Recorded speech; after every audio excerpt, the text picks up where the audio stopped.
Hey there, it's Shannon and welcome to my No Buy Year.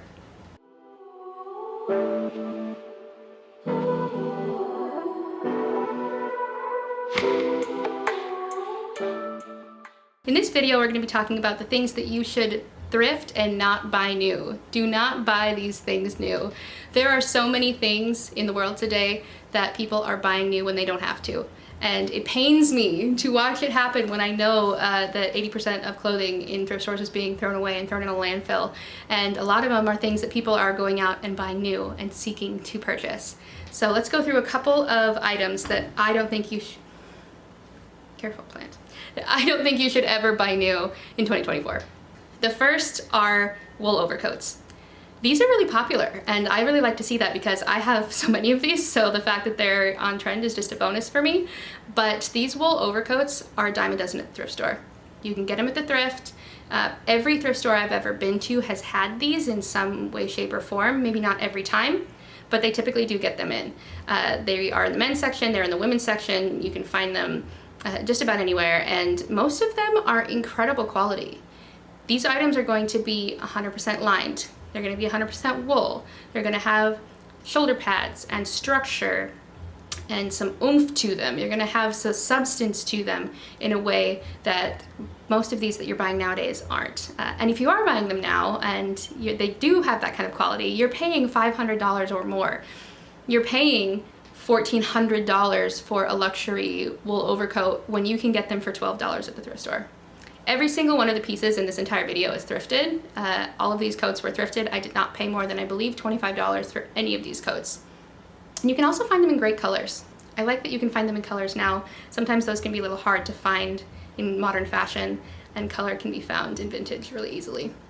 The second thing that you should never buy new when you can thrift it is leather. Genuine leather. Real leather pieces. Not pleather, not vegan leather, which is just plastic. Actual leather pieces. And these leather pieces can be found, again, at virtually every thrift store. You can also find a lot of them on consignment at motorcycle shops. I like to leave the heavily padded leather and stuff at the motorcycle shops for the people that need them because they need those for like protective pieces, but you can find a lot of like leather fashion items at motorcycle shops in their consignment sections. You can also find leather pants, leather skirts. I have leather skirts in 2 different colors, and every leather jacket you can imagine. I have this one that is Matrix vibes. I always feel like from the Matrix, except my red pill, blue pill is like shopping new versus thrifting. So thrift it, take that pill, because you're gonna find these in much better quality than you're going to find a new faux leather piece. Your faux leather piece is gonna last a couple of seasons, crap out on you and die, and then you're going to have to reinvest in leather. Whereas if you buy a vintage leather piece and take care of it, then guess what? It's gonna last. It's gonna last years. I have like this vintage one that is pointed. It says a pointed waist. I love the pointed waist on that, and it's so cool and different, and it's not something I've ever seen in modern designs. So I really like that one. You can also find suede. Some people are not into suede, but I like it a lot. I find it really soft and plush, and it's a little bit less hard, which I think people with sensory issues will like. The third thing that you should always thrift and never buy new is plaid pants. Plaid pants can be found at any thrift store. Any thrift store anywhere typically has some kind of plaid pants at some point in time, because they were very popular for a very, very long time at multiple stages throughout history. They had a moment in the 30s and 40s, they had another moment in the 70s, so they've been around. They've been around a while, and you can find them in a variety of different fabrics and patterns.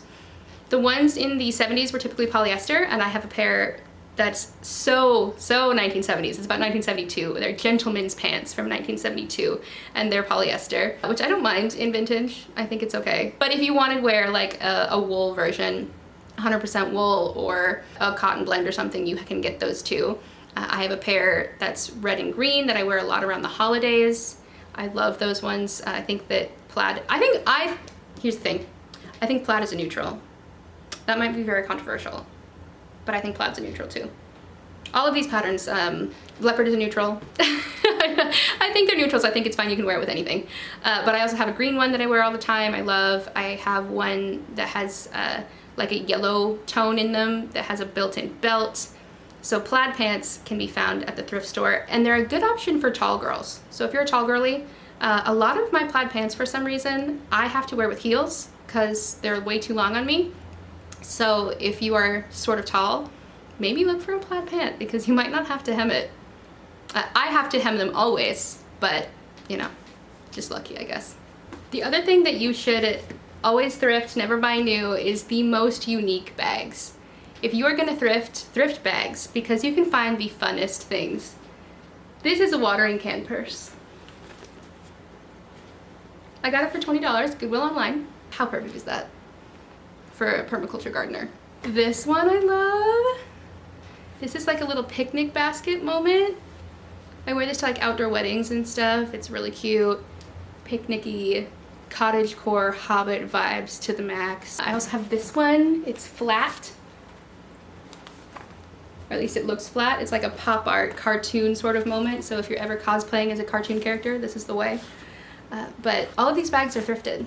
And the more unique ones I think do end up at a thrift store because the luxury ones that everyone has, people don't put those into thrift stores. They don't donate them or anything. But the weird ones, the weird sister bags, the strange and unusual ones, those ones find their way into thrift stores. And then you can have them for your weird little self because you are also strange and unusual. The last thing to always thrift and never buy new are lingerie inspired pieces.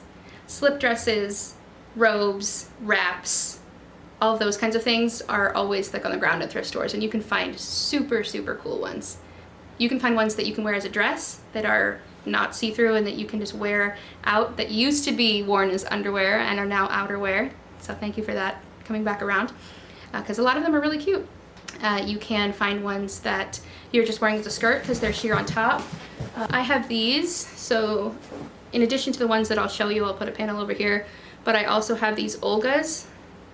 So those became very popular and I got these at a thrift store. This is a peach Olga with that classic lace in the front, and it's a little see-through and you have to wear tape and stuff if you want to wear it without anything over it, but you can wear it as a skirt and it's very pretty. I like the little short ones. You can wear the little short ones out in the summertime as just a little dress and wear a little leather jacket or a denim jacket over it.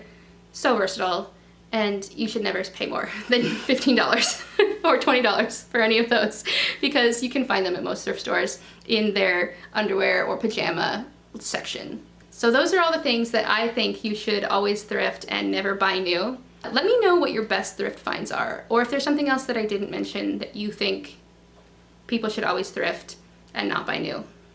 Because I'm always on the lookout for things that I should keep an eye out for during other years, because this is my no-buy year, and I'm not buying any of those now. But it means that I get to do things like this and play with the things that I already have and appreciate the things that I do have. Here's to thrifting, here's to that, and here's to you manifesting magic in your own life. If you are just dipping your toe into the no-buy world or trying to shift over instead of doing a no-buy, shift over into thrifting instead and doing more secondhand shopping, this is a great way to do it. All of these things are great items to start keeping an eye out for at the secondhand stores, and you'll be surprised at all the fun things that you find. So happy thrifting.